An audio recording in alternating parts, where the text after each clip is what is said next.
আসসালামু আলাইকুম everyone, welcome to অরণ্য রান্নাঘর। এবার শীত আসার পর প্রথম দুধ চিতই পিঠা তৈরি করা হলো। আজকে সেই রেসিপিটা আমি আপনাদের সাথে শেয়ার করতে চলেছি। আশা করছি আজকের এই দুধ চিতই পিঠা রেসিপিটা আপনাদের কাছে অনেক বেশি ভালো লাগবে এবং সহজও লাগবে।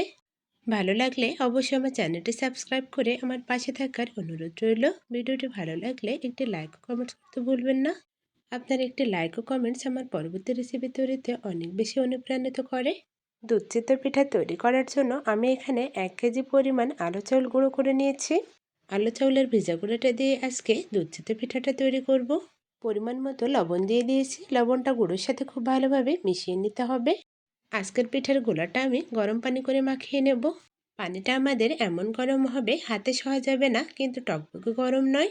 নরম তুলতুলে ও রসালো দুধ চিতই পিঠা তৈরি করার জন্য আমাদের গরম পানিটাই ব্যবহার করতে হবে। গরম পানি দিয়ে প্রথমে গুঁড়োটাকে খুব ভালোভাবে মাখিয়ে নিতে হবে। যেহেতু গুঁড়োটা কাঁচা আছে তাই একবারে খুব বেশি পানি দেব না, অল্প অল্প করে পানি দিতে হবে আর গুঁড়োটাকে মাখিয়ে নিতে হবে। চিতই পিঠা তৈরি করার আগে মাখানো কাজটা আমরা একটু সময় নিয়ে করব, কেননা যত বেশি মাখিয়ে নেব ততই আমাদের ফুলকো জালিদার ও ছিদ্রযুক্ত চিতই পিঠা তৈরি হবে। আর যত বেশি জালিদার ও ছিদ্রযুক্ত পিঠা তৈরি হবে ততই কিন্তু আমাদের পিঠাটা নরম তুলতুলে ও রসালো হবে। তাই এই মাখানো কাজটা একটু সময় নিয়ে করব। আমি গুঁড়োটাকে প্রথম অবস্থায় প্রায় 10 মিনিটের মতো খুব ভালোভাবে মাখিয়ে নিয়েছিলাম। এবার আবারও কিছুটা পরিমাণ পানি দিয়ে আবারও কিছুটা সময় ধরে মাখিয়ে নিতে হবে।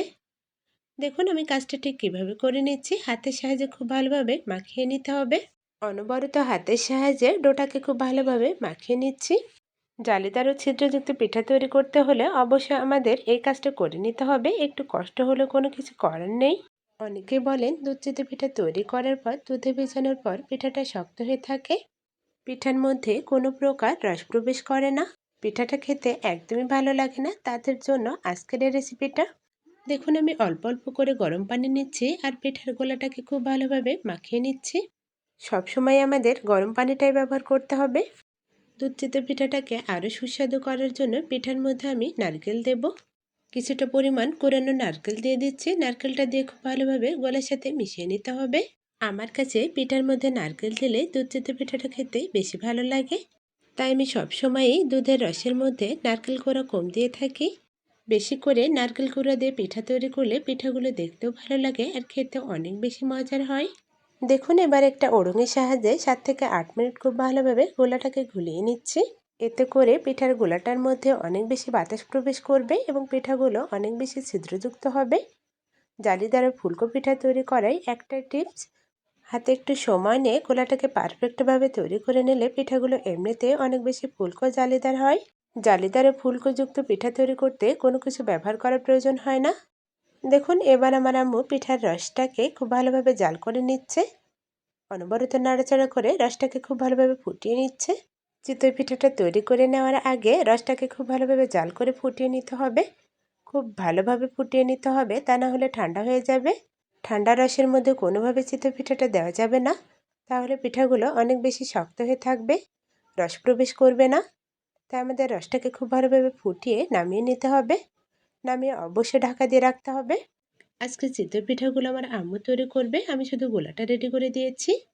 দেখুন এখানে একটা মাটির ছাঁচ নিয়ে নিয়েছে। ছাঁচের মধ্যে 5টি পিঠা তৈরি করে নেওয়া যাবে একই সাথে। মাটির চুলোতেই এ ধরনের ছাঁচে পিঠা বানানো সব থেকে ভালো হয়। গ্যাসের চুলায় এ ধরনের ছাঁচ ব্যবহার করে পিঠা তৈরি করা যায় না, সবগুলো পিঠা ভালোভাবে উঠতে চায় না। পিঠার গোলাটা ভালোভাবে দেওয়ার পর সারাটা খুব ভালোভাবে আটকে দিতে হবে, যাতে করে কোনো প্রকার হাওয়া বের না হয়। দেখুন আমাদের প্রথম ব্যাচের পিঠাগুলো হয়ে এসেছে। পিঠাগুলো কতটা সুন্দর পারফেক্ট হয়েছে সেটা আপনারা দেখেই নিশ্চয়ই বুঝতে পারছেন। আর খুব সহজভাবেই পিঠাগুলো উঠে যাচ্ছে।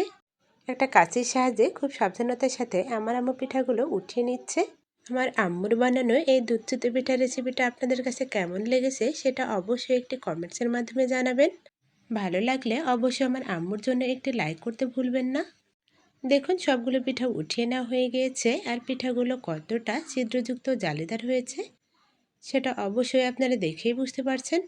পিঠাটা রসে ভেজানোর পর কতটা তুলতুলে ও রসালো হতে পারে সেটাই পিঠাটা দেখেই বোঝা যাচ্ছে। দেখুন একইভাবে আবার আরেক ছাঁচ পিঠা তৈরি করার জন্য গোলাটা দিয়ে দিচ্ছে। গোলাটা আমাদের একটু সাবধানে দিতে হবে, খেয়াল রাখতে হবে চারপাশে যেন ছড়িয়ে না যায়। দেখুন ছাড়ারটা একটু ঘুরিয়ে ঘুরিয়ে খুব ভালোভাবে আটকে দিতে হবে। খেয়াল রাখতে হবে কোনো প্রকার ভাপ যাতে উপর থেকে বের না হয়। দেখুন আমাদের এই সাইজ পিঠাও তৈরি করে নেওয়া হয়ে এসেছে। এবার পিঠাগুলো উঠিয়ে নিচ্ছি। প্রতিটা এক এক ব্যাচের পিঠাগুলো তৈরি করতে খুব বেশি সময়ের প্রয়োজন হয় না। ১.৫ থেকে ২ মিনিটের মধ্যে এক এক সাইজের পিঠা তৈরি করে নেওয়া যায়। প্রতিটা এক এক ব্যাচের পিঠা আমরা একবারেই রসের মধ্যে দিয়ে দেব। তা আমরা পিঠাগুলো উঠিয়ে একটা প্লেটের উপর রেখে দিয়েছি। পিঠাগুলো আমাদের গরম গরমে রসের মধ্যে দিতে হবে, কোনো রকম ঠান্ডা করে নিলে হবে না। গরম রসের মধ্যে গরম গরম পিঠা দিলে খুব তাড়াতাড়ি পিঠাগুলো ভিজে যায়। আর পিঠাগুলো ভিতর থেকে অনেক বেশি নরম তুলতুলে ও রসালো হয়। তাই আমরা গরম রসের মধ্যে পিঠাগুলো গরম গরম থাকা অবস্থাতে দিয়ে দেব। দেখুন আমি সম্পূর্ণ পিঠাগুলো দিয়ে দিয়েছি। আর পিঠাগুলো দেওয়ার পর পিঠাগুলোর মধ্যে কতটা রস রয়েছে। এবার আমি আর কোনো প্রকার পিঠা দেব না, খুব ভালোভাবে আটকে ঢেকে রেখে দেবো কয়েক ঘন্টার জন্য। দেখুন আমি পিঠাগুলো ৩ থেকে ৪ ঘন্টার জন্য রসের মধ্যে রেখেছিলাম। আর এর মধ্যে পিঠাগুলো অনেকটাই ফুলে উঠেছে। সব থেকে বেশি ভালো হয় দুধ চিতই পিঠাটা আমরা রাতে বানিয়ে সারা রাত রেখে দিয়ে সকালে খেলে। সারা রাত রাখার ফলে পিঠাগুলো অনেক বেশি রসে টইটুম্বুর হয়ে যায়। ৩-৪ ঘন্টা রাখার ফলে আমাদের সবগুলো পিঠাই কিন্তু অনেক বেশি রসালো হয়েছে। যেহেতু আমার দেখানোর একটা তাড়া আছে, তাই আমি বেশিক্ষণ রাখতে পারিনি। দেখুন আমি একটা পিঠা আপনাদের মাঝে কেটে শেয়ার করছি। তাহলে বুঝতে পারবেন আমাদের পিঠাটা কতটা রসালো হয়েছে আর ভিতর থেকে কতটা নরম তুলতুলে হয়েছে। শীতের পিঠার মধ্যে সবথেকে জনপ্রিয় পিঠা দুধ চিতই পিঠা। আর এই দুধ চিতই পিঠাটা পারফেক্টভাবে না বানাতে পারলে একদমই ভালো লাগে না।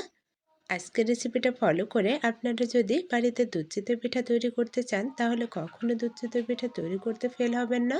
নরম তুলতুলে রসালো দুধ চিতই পিঠা তৈরি করে আপনি নিজে খেতে পারবেন। আশা করছি আজকের এই রেসিপিটা আপনাদের কাছে অনেক বেশি ভালো লেগেছে। ভালো লাগলে অবশ্যই আমার চ্যানেলটি সাবস্ক্রাইব করে আমার পাশে থাকার অনুরোধ রইল। আজকের মতো এখানেই বিদায় নিচ্ছি। সবাই ভালো থাকবেন, সুস্থ থাকবেন। সবাই সবার জন্য অনেক বেশি দোয়া করবেন। আল্লাহ হাফেজ।